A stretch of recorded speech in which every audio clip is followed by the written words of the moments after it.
Good morning. Good morning. It would be nice to see you if we could see you. It's been something like 4 years since I was last in Canada, and I miss you all. Yeah, I'm wearing my Riders shirt today in honor of Waldheim, in honor of Saskatchewan. Pastor Lee Young, whom some of you may remember, joined Larissa and I in an outreach in Malawi, and he was wearing this thing, so I automatically ripped it off his back and kept it as my own. Anyhow, living here in England has been a strange cup of tea in one of the most crowded places in Europe. And it's cold, the sun doesn't shine much, but I'm actually having a very good time. And one of the reasons we're here is, of course, because Rose's family, and her brother died a few months ago. He came to the Lord just in time. We prayed with him. Her mother is now very old, but I'm really enjoying looking after her. We go over there almost every day to cook her lunch and stuff. She lives 8 miles away, 13K, and Rose is going over there right now. I'm enjoying it. I sit and do the crossword with her, I pray with her, and it's fun. I've never looked after anybody in my life, so it's kind of a new experience.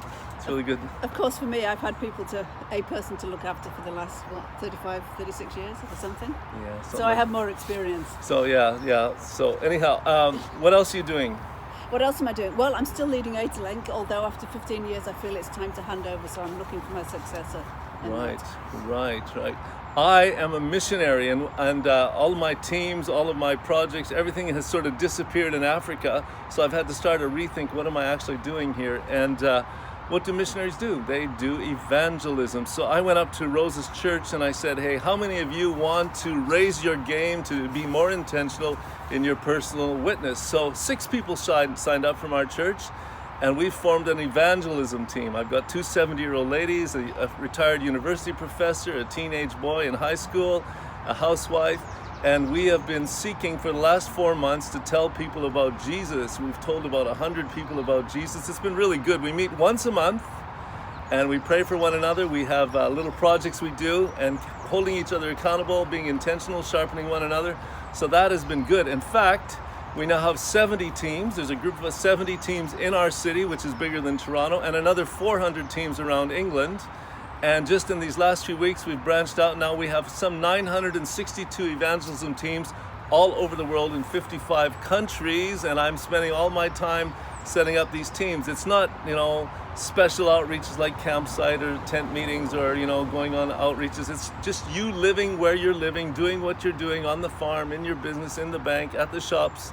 How do we tell people about Jesus? So I'd like to I'm going to send, I'm going to ask how many of you in Salem want to join. It would be, it's interesting. Of course, living in a big city like Manchester is much different than a little country village in Canada, but they still need Jesus. Are you part of a team or something that does that? I have a few teams. I'm on 2 teams right now, and I'm running another 9 teams. Got 9 teams that speak Arabic in Egypt that we're overseeing. So it's just about witnessing, telling people about Jesus. So you better say what you're doing too. What else I'm doing? Yeah, I started leading a UK-based NGO or charity or whatever you want to call it, called Press Red.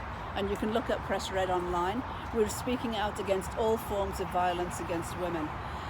With lockdown, you probably know that domestic violence has really escalated, but we're actually working on all types of violence.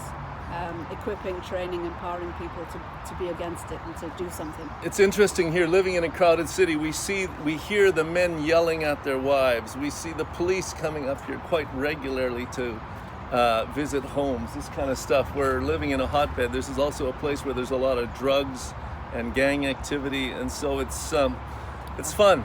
I walk around the block, Rose walks around, we pray for the homes around us, and since then, since we've started praying, doing our prayer walks, we've been able to meet some 22 of our neighbors. Nobody knows the Lord, so it's a challenge. Yeah. What else? I'm also working with OM on what we call a Creation Care Working Group. As we look at some of the countries we're working, or some of the areas like the Sahel or Bangladesh, these areas have really been devastated by the effect of what's happening to the earth we live in and how we're raping and pillaging. And we're looking at it both a theological and a practical way of how we can respond.